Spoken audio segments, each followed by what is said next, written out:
হচ্ছে হাড়োয়া, উত্তর 24 পরগনা জেলার। আমি 2020-তে ডিপ্লোমা পাস করি সিভিল ইঞ্জিনিয়ারিং পড়ে, আর 23-এ বিই। আর তারপরে ইচ্ছে ছিল গভর্নমেন্ট চাকরি করব, তো সেই জন্য 23 থেকেই শুরু করেছিলাম। তো অনেকেই নানান কথা বলতো যে না, গভর্নমেন্ট চাকরি ঘুষ দিয়ে ছাড়া বা অন্যরকমভাবে রিক্রুটমেন্ট হয়। তো বিভিন্ন রকম স্যারের কথা বলেছে, বিভিন্ন রকম লোকে বিভিন্ন রকম কথা বলতো। তো গুরুকুলের আমি ওই ভিডিও দেখেই এসেছিলাম, স্যারের সঙ্গে যোগাযোগ হয়। আমি সেই 23-এর জুলাই থেকে এখানে পড়তাম, তো কন্টিনিউ করেছিলাম। এই 25-এ আমি ফেব্রুয়ারিতে জাস্ট একটা পৌরসভাতে আমি পেয়েছিলাম কন্ট্রাকচুয়াল।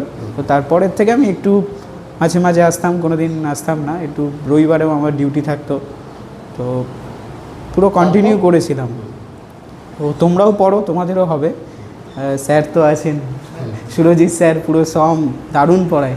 স্যারের একদম নোটস আমার খাতায় লেখা আছে। স্যারও অনেক গাইড করতেন, বকতেন, কিন্তু আসতাম ক্লাসে।